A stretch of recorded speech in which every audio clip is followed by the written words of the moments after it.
Telangana working journalist federation TUWJF వ్యవస్థాపక రాష్ట్ర అధ్యక్షులు మామిడి సోమయ్య ఇచ్చిన పిలుపు మేరకు గురువారం హైదరాబాద్లోని గన్ పార్క్ వద్దకు పెద్ద సంఖ్యలో జర్నలిస్టులు చేరుకొని ఆందోళన చేపట్టారు.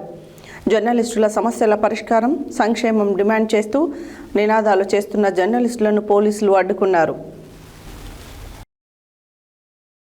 Telangana working journalist federation TUWJF వ్యవస్థాపక రాష్ట్ర అధ్యక్షులు మామిడి సోమయ్య ఇచ్చిన పిలుపు మేరకు గురువారం హైదరాబాద్లోని గన్ పార్క్ వద్ద పెద్ద సంఖ్యలో జర్నలిస్టులు చేరుకొని ఆందోళన చేపట్టారు.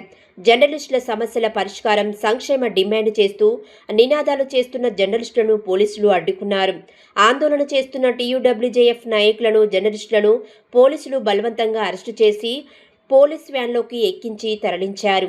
ఈ సందర్భంగా జర్నలిస్టులు తమ చేతిలోనే డిమాండ్లతో కూడిన ప్లకార్డులను ప్రదర్శిస్తూ నిరసన తెలిపారు. జర్నలిస్టుల ఐక్యతే తమ బలమని, హక్కుల సాధన కోసం రాష్ట్ర నాయకత్వం ఇచ్చే ప్రతి పిలుపును విజయవంతం చేస్తామని సూర్యాపేట జిల్లా అధ్యక్షులు పాల్వాయి జానయ్య అన్నారు. శాంతియుతంగా నిరసన తెలుపుతున్న జర్నలిస్టులను అరెస్టు చేయడాన్ని పలువురు జర్నలిస్టు సంఘాల నాయకులు ఖండించారు. ఆందోళనలో సూర్యాపేట జిల్లా అధ్యక్షులు పాల్వాయి జానయ్య, జిల్లా కార్యదర్శి మూషం హరిప్రసాద్, ఎలక్ట్రానిక్ మీడియా జిల్లా కార్యదర్శి నందిపాటి సైదులు, కోదాడ నియోజకవర్గ నాయకులు SK రహీం, బంగాల వెంకన్న, జిల్లా ఉపాధ్యక్షులు తదితరులు పాల్గొన్నారు.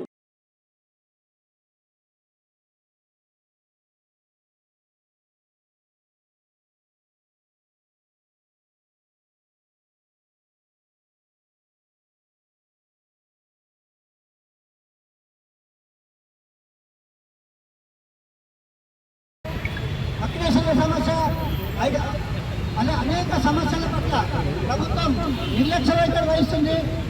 తెలంగాణ ఏర్పడి 12 ఏళ్ళు దాటి 13 ఏళ్ళు అవుతున్నా కూడా ఈ రోజు కూడా జర్నలిస్టుల సమస్యల పట్ల మిత్రులారా, తెలంగాణ వచ్చిందంటే సిగ్గుపడవలసిన అవసరం ఉంది. ఈరోజు ప్రధాన పడి మనం ధర్నాలు చేస్తున్నాము, రాస్తారోకలు చేస్తున్నాము, తర్వాత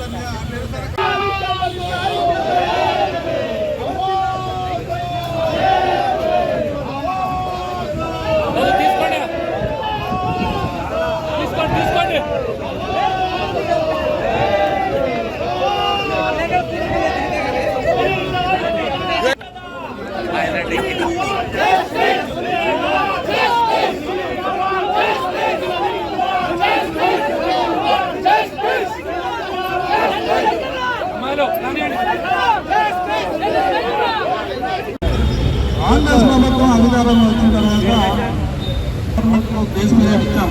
ఏ ప్రభుత్వానికైనా కేసు ఇవ్వాలి, వెంటనే మన సమస్యల మీద అడగద్దు, పోరాటం లేదని చెప్పేసి శాంతియుతంగా ఉన్నాం. తర్వాత అనేక సార్లు మంత్రులకు, ముఖ్యమంత్రికి, అధికారులకు అందరూ కూడా మన సమస్యల మీద మెమోరాండాలు ఇవ్వడం జరిగింది. కానీ 2.5 సంవత్సరాల నుంచి ఏ ఒక్క సమస్యను కూడా జర్నలిస్టు సమస్యలు పరిష్కరించలేదు. ఇంత నిర్లక్ష్య వైఖరి, ఇంత వివక్ష తెలంగాణ రాష్ట్రంలో ఉండడం, మనం సాధించుకున్న తెలంగాణ ప్రభుత్వం వచ్చిన తర్వాత ఇంత అధ్వానంగా మారుతుందనేది మనం ఊహించలేదు. జర్నలిస్టులకు మేలు జరుగుతుంది అనుకున్నాం. ఉమ్మడి ఆంధ్రప్రదేశ్లో మేలుగా ఉన్నాయని చెప్పేసి మనం భావించాల్సి వస్తుంది. అప్పుడే బాగుండే, కానీ తెలంగాణ తెచ్చుకున్నది ఎందుకు? తెలంగాణ రాష్ట్రంలో ఇలా జర్నలిస్టు బతుకులు ఏమైనా. అందుకే మనం అమరవీరులకు మెమోరాండం ఇస్తున్నాం, అధికారులకు ఇచ్చాం, పాలకులకు ఇచ్చాం మెమోరాండం. ఇప్పుడు అమరవీరులకు వాళ్ళ ఆత్మ ఘోషిస్తే జర్నలిస్టులు తెలంగాణ కోసం ప్రజలతో నుండి తెలంగాణ కోసం పోరాడిన కార్మికులు వాళ్ళ సమస్యలు పరిష్కరించకపోతే వాళ్ళు ఎవరికి చెప్పుకోవాలి? తెలంగాణ అమరవీరులకు చెప్పుకోవాల్సి వస్తుంది, మెమోరాండం ఇవ్వాల్సి వస్తుంది. కాబట్టి పాలకులారా ఇప్పటికైనా కళ్ళు తెరిచి తెలంగాణ జర్నలిస్టులు ఎదుర్కొన్న సమస్యలన్నింటినీ తప్పకుండా పరిష్కరించాలని చెప్పేసి మేము డిమాండ్ చేస్తున్నాం. ఇంకా ఎవరైనా మాట్లాడితే మాట్లాడాలి.